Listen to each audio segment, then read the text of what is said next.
मेरा मेरा क्वेश्चन नाम मेरे सुबह मेरे दो है। सवाल हैं आपसे सर। ये मेरा आपसे पूछना सवाल चाहता है हूँ कि आप मेरा सवाल ये अब वक्त है पूछेगा और पूछें कि जो सबसे ज़्यादा सवालात आए हैं वो मलिक रियाज के मामले के हवाले से आए हैं। हमने उसमें से 4-5 सवालात सिलेक्ट किए हैं। वो तमाम सवालात की असास को या उसकी रूह की रिप्रेजेंटेशन करते हैं। तो सवालात का कुलाज पहले सुन लेते हैं और उसके बाद इसका एक मुफस्सल जवाब देते हैं। मलिक रियाज वाले केस का, तो इसने पहले जो सुप्रीम कोर्ट से डील की हुई है, तो अब ये जो इंग्लैंड से पैसा है, अब इस पैसे को उसी में डाल रहा है। होना तो नहीं चाहिए। जैसे नॉर्मली होता है कि अगर बंदा एक जुर्म में पकड़ा गया तो उसको सजा ही, दूसरे जुर्म की सजा या जुर्माना तो अलग होता है। तो ये क्या चक्कर है कि एक जुर्माने को ही ये दूसरे जुर्माने भी उसी में डाल रहा है। तो ये तो बाकी यहाँ के शहजाद अकबर वगैरह तो इन्होंने तो कुछ करना नहीं। तो आप भी किसी से एक्सपर्ट्स राय लें, क्योंकि मुल्क का काफ़ी नुकसान होगा। अभी जो मलिक रियाज का स्कैंडल आया है 190 मिलियन पाउंड का मनी लॉन्ड्रिंग का, तो उस पर तो ना हमारा मीडिया कुछ बोल रहा है, ना ही हमारे हुकूमती वज़रा, ना हमारा वज़ीर आज़म उस पर कोई ट्वीट कर रहा है। होता तो पाकिस्तान में ये है कि अगर किसी आला अदलिया के जज की कोई बात होती है तो उसकी किरदार कशी होती है, गालियाँ दी जाती है, वज़ीर आज़मों की बेइज्जतियाँ होती है, उनको जेल भेजा जाता है, इवन कि आर्मी चीफ़ को नहीं बख्शा जाता। लेकिन क्या मलिक रियाज साहब इदारों से भी बड़े हैं? सवाल तो ये पैदा होता है और तासुर ये मिल रहा है कि शायद वो रियासत पाकिस्तान से भी बड़े हैं कि उनके ख़िलाफ़ कोई बात तक नहीं कर रहा। तलत भाई, मलिक रियाज को इस मुल्क का सरपरस्त आला बना दिया जाए ता हयात, जब तक वो जिंदा हैं इस मुल्क की सरपरस्ती करते रहें। जी बिल्कुल ठीक है। आपने ये जो बातें की हैं और जो दूसरे दोस्तों ने सवाल भेजे हैं उसके अंदर बहुत सारी वजाहतें जो हैं वो देने की ज़रूरत है। अब ये वजाहतें जो हैं मैं आपको बता दूं, इन वजाहतों का ताल्लुक मलिक रियाज के स्टैंड से नहीं है। मलिक रियाज एक मामले के अंदर यूके के अंदर फंसे, वहाँ पर उनके अकाउंट्स जो हैं 2018 से फ्रीज़ होने शुरू हुए। उसके अंदर अमाउंट्स मौजूद थी। 8 बैंक अकाउंट्स जो हैं जो नेशनल क्राइम एजेंसी है उसकी प्रेस रिलीज़ के मुताबिक सीज़ हुए। उसके बाद एक आउट ऑफ कोर्ट सेटलमेंट हुआ। उस आउट ऑफ कोर्ट सेटलमेंट के अंदर रकम के अलावा जो है एक प्रॉपर्टी भी है जो तकरीबन 40-42 मिलियन पाउंड्स के बराबर है। वो प्रॉपर्टी भी उन्होंने सरेंडर की है। और अब नेशनल क्राइम एजेंसी जो है यूके की हुकूमत की सुपरविजन के नीचे वो पैसे पाकिस्तान भिजवा रही है। अब इसमें जो 2-3 अहम बातें याद करने की हैं वो आपके सामने हम रख देते हैं और इसके अंदर कोई अभाम नहीं है। एक तो ये है कि ये जो कहा जा रहा है कि जी ये सेटलमेंट ऐसी है कि जिस तरह मलिक रियाज साहब ने पैसे ले लिए उधार किसी बैंक से और उधार लेके आपने हुकूमत पाकिस्तान को एक जुर्माना पे कर दिया बज़रिया बरतानिया की हुकूमत की। ये बिल्कुल एक बोधी सी बात है। बरतानिया के अंदर एक बाकायदा तहकीक हुई है। नेशनल क्रीम एजेंसी नहीं है, नेशनल क्राइम एजेंसी है।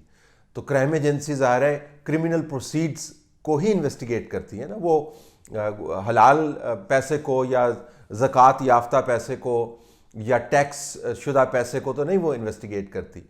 और ज़ाहिर है अगर बरतानिया के अंदर से ही ये पैसा इमर्ज हुआ होता तो बरतानिया के अंदर ही रहता। पाकिस्तान को पैसा वापस करने से मुराद ये है, बड़े वाज़ेह अंदाज से मैं बता रहा हूँ, कि पाकिस्तान में से पैसा बाहर गया था। तो पाकिस्तान की हुकूमत को इस पैसे की वापसी के ऊपर इतराने या खुश होने के बजाय, जिसके अंदर पाकिस्तान की हुकूमत का ज़र्रा बराबर भी हिस्सा नहीं है, वो बरतानिया की हुकूमत ने इन्वेस्टिगेट करके ये पैसे वहाँ से हासिल किए और सेटलमेंट है। हमें पता नहीं है कि सेटलमेंट जो है उस बड़ी अमाउंट का एक हिस्सा है जो वहाँ पर फ्रीज़ हुई है, या तमाम की तमाम अमाउंट है, इसके ऊपर हमारे पास मालूमात नहीं। लेकिन बहरहाल पाकिस्तान की हुकूमत को इतराने के बजाय ये पूछना चाहिए कि पाकिस्तान के अंदर से ये पैसा बाहर कैसे गया। पाकिस्तान के अंदर से जब ये पैसा बनाया गया तो किन ज़राए से बनाया गया। पाकिस्तान के अंदर जब ये पैसा बनाया गया और जिन ज़राए से बनाया गया कि उनके ऊपर टैक्स दिया। पाकिस्तान के अंदर से अगर ये पैसा कानूनी तरीके से बनाया गया और कानूनी तरीके से बाहर भेजा गया और बरतानिया के अंदर कानूनी तरीके से रखा गया, तो फिर बरतानिया के अंदर नेशनल क्राइम एजेंसी ने इसके ऊपर छापा क्यों मारा, अकाउंट्स को फ्रीज क्यों किया? जाहिर है पैसा उनके ख्याल के मुताबिक सही तरीके से नहीं बना होगा, सही तरीके से नहीं गया होगा, टैक्स शुदा नहीं होगा, तभी तो उन्होंने छापे मारे। वरना तो लाखों करोड़ों पाउंड जो हैं पाकिस्तान से बरतानिया जाते हैं। मैंने आपको पिछले STH के अंदर बताया कि फ्लाइट ऑफ कैपिटल पाकिस्तान से क्या है, बड़े बड़े बिजनेस हाउसेज जो हैं वो लेजिटमेट तरीके से millions and millions of pound sterling जो है they transferring out of Pakistan, they relocating the business. तो ज़ाहिर पैसा उनके ख्याल के मुताबिक सही तरीके से नहीं बना था, फिर वहाँ पर उन्होंने इसको फ्रीज कर दिया। तो एक तो ये बड़ा वाज़ेह है कि हुकूमत पाकिस्तान को ये सवाल उठाने चाहिए, मुकम्मल खामोशी नहीं उठाएंगे। जो एहतसाब कमिश्नर हैं पाकिस्तान के, बड़े बड़े बने फिरते हैं, वो एहतसाब कमिश्नर जो हैं हाथों से खाते हैं, और जब वो हाथों से खाने वाले होते हैं वो फिर हाथ नहीं उठाते होते। तो बिल्कुल मुकम्मल खामोशी है, काबीना की मुकम्मल खामोशी है। मैंने आपको बता दिया, मिनिस्टर्स खुद फ़ोन करके हमें कह रहे हैं, बाज़ के दिल जले हुए हैं, कहते हैं जी हमारी ज़ुबान बंदी कर दी है। वज़ीर आज़म का ट्विटर अकाउंट मुकम्मल तौर पर खामोश है, कुछ नहीं है। दूसरी बात, अब सुप्रीम कोर्ट ने जो जुर्माना किया उसके ऊपर भी बाय द वे आपको पता है ना कि बहुत सेलिब्रेशन की गई थी बहरिया की तरफ से, और कहा गया था जी कि कमाल हो गया, क्योंकि उनका ख्याल था कि सस्ते छूट गए। 460 बिलियन रुपयों की का जो जुर्माना ठुका है उनको, एक ज़मीन के सौदे के हवाले से जो सिंध हुकूमत के साथ जो उन्होंने किया, उनका ख्याल था सस्ता छूट गया। वो एक सेपरेट केस है ऑल टुगेदर। उस सेपरेट केस को आप उन प्रोसीड्स के साथ एडजस्ट नहीं कर सकते जो बरतानिया की हुकूमत ने आपको किसी और केस के हवाले से वापस किए। अब जब ये कहते हैं जी कि ये हम सुप्रीम कोर्ट के अकाउंट के अंदर डाल देंगे और वो पेमेंट होगी, तो हुकूमत पाकिस्तान ये कह रही है कि हम अपना पैसा, जो अवाम का यहाँ से पैसा गया था, जो बरतानिया ने छापे मार के रिकवर किया और वापस किया, वो पैसा जो है हमारे पास आया और वो हम मलिक रियाज साहब के बिहाफ के ऊपर सुप्रीम कोर्ट के अकाउंट के अंदर जो जाएगा तो हम उसको एडजस्टमेंट करवा लेंगे। वो हमें काबिल कबूल है। काबिल कबूल कैसे है आपको? वो तो एक सेपरेट केस है। और आप, इसका मतलब है कि 460 बिलियन जो मलिक रियाज साहब ने देने थे, अब वो नहीं देंगे ना, तो आपने मलिक रियाज साहब को 460 बिलियन रुपए की छूट दी है और उनसे कोई सवाल नहीं पूछा कि पैसा यहाँ से कैसे गया। तो मामला मलिक रियाज का नहीं है।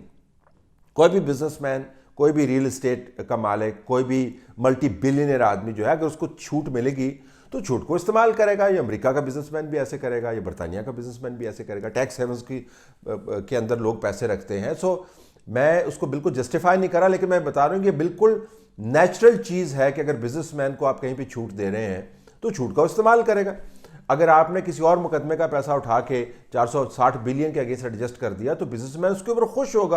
कौन पागल है जो कहेगा जी कि नहीं नहीं नहीं, मैं इतना ईमानदार हूँ कि मैंने वो भी पैसे देने हैं और ये भी पैसे आपको देने हैं।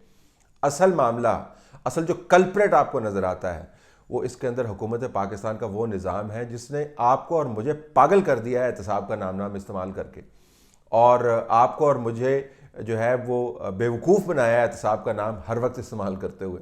आपको और मुझे बताया है कि हमने बिल्कुल क्लीन अप कर दिया है और बुनियादी तौर पर इस निज़ाम की जो जड़ें हैं वो इतनी खोखली हैं कि सादा तरीन सवालों के जवाब नहीं दे सकते।